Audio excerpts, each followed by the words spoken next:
March 1968. The height of the Cold War.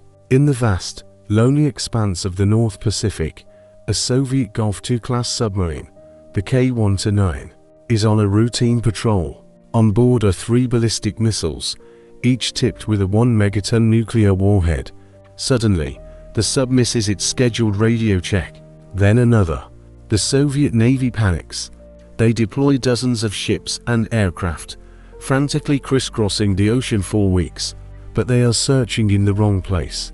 To the Kremlin, the K-129 had simply vanished into thin air. However, thousands of miles away, in a windowless room, the Americans were watching, or rather, listening. The US Navy's SOSUS, the sound surveillance system, had captured a catastrophic acoustic event, a bang, followed by a crunch, while the Soviets eventually gave up their search, declaring the crew lost at sea. The CIA saw an opportunity that occurs once in a century. They knew exactly where the wreck lay frozen in time, 3 miles beneath the surface, and they weren't just going to look at it, they were going to steal it.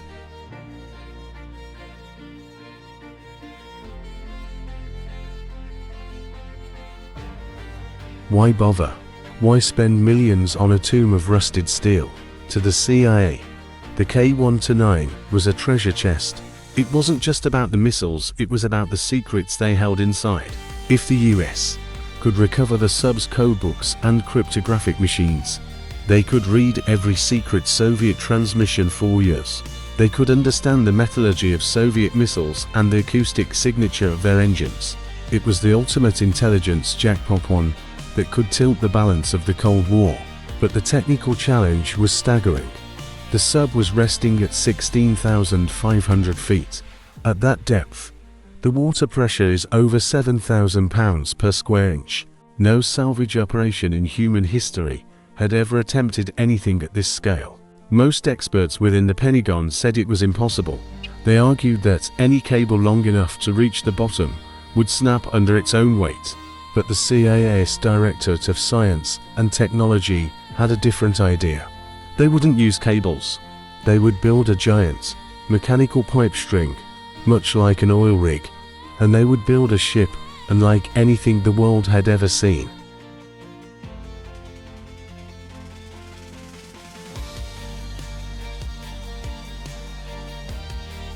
To pull this off, the CIA needed a lie. You can't just build a massive, 600-foot salvage ship in plain sight without the Soviets asking questions. They needed a frontman, someone wealthy, eccentric, and known for secretive projects. They found him in Howard Hughes. The CIA approached Hughes with a proposal. Lend us your name, and we'll build the ship under the guise of your company, SOSUS Corporation. The cover story was brilliant. Hughes announced he was building the Hughes Glomar Explorer to mine manganese nodules from the ocean floor, tiny rocks rich in nickel and cobalt. It was the birth of a new industry, or so the world thought. The media swallowed it whole. Even the ship's design was part of the ruse. To anyone watching from a satellite, it looked like a high-tech mining vessel, but hidden deep within its hull was a massive hollow space known as the moon pool. It was a secret hangar with a retractable floor, large enough to hide a 2,000-ton submarine from prying eyes.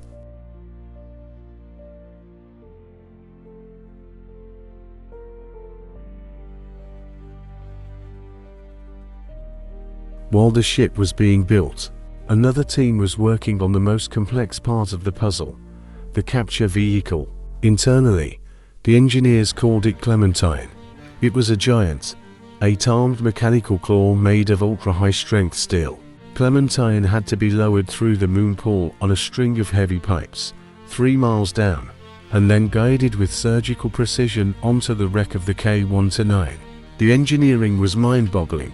The ship had to stay perfectly stationary in the rough Pacific swells, using a primitive form of GPS and massive thrusters.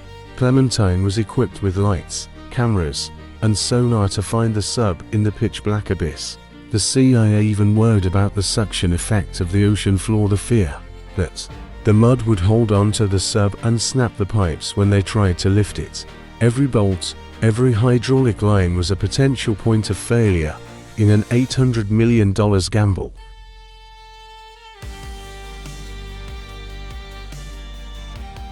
July 1974. The Glomar Explorer finally arrives at the site. But they aren't alone. A Soviet tugboat, the Chazma, appears on the horizon. The Soviets are suspicious. 4 days. The two ships play a deadly game of cat and mouse. The Soviet crew watches through binoculars as the Americans pretend to mine for rocks. At one point, a Soviet helicopter flies so close to the Glomar that the CIA operators have to hide their sensitive equipment under tarps. Despite the pressure, the order is given: lower the pipe. 4 weeks, section by section, the pipe string descends. Finally, the cameras on Clementine show a haunting image: the twisted, barnacle-encrusted hull of the K-1-9. The claw closes its teeth on the midsection of the sub. On the ship, the tension is suffocating. They begin the long, slow process of winching the prize to the surface. It takes days. Every time a new pipe section is removed, the entire ship groans under the massive weight.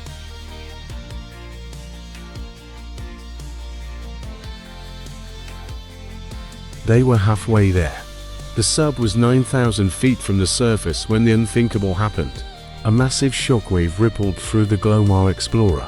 One of the steel fingers of Clementine had snapped. Then another. The structural integrity of the sub, weakened by the initial explosion and years of saltwater corrosion, began to give way. The CIA operators watched on their monitors in stunned silence as the submarine literally broke in half. The aft section, the part containing the nuclear missiles, the code books, and the command center slipped from the claw's grasp.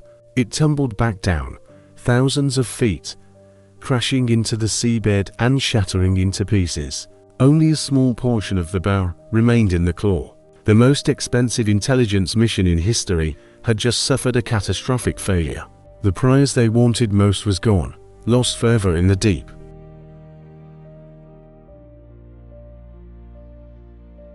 What did the CIA actually get? When they finally pulled the bow section into the moon pool, they found 2 nuclear-tipped torpedoes and the bodies of 6 Soviet sailors. They didn't get the code books. They didn't get the missiles. But they did get a look at Soviet construction techniques that surprised them. The sailors were given a respectful burial at sea, a ceremony filmed in secret that wouldn't be revealed to Russia until the 1990s. The mission was eventually leaked to the press in 1975, leading to the famous legal phrase, "We can neither confirm nor deny." This became known as the Glomar response, a staple of government secrecy to this day. Project Azorian remains a monument to human audacity. It was a mission that pushed technology to its absolute limit, a billion-dollar heist that proved that in the Cold War, the US was willing to go to the very bottom of the earth to find an edge. Was it a success? The CIA says yes. The historians aren't so sure. But the Glomar Explorer proved one thing: even the deepest grave in the ocean isn't safe from the eyes of the CIA.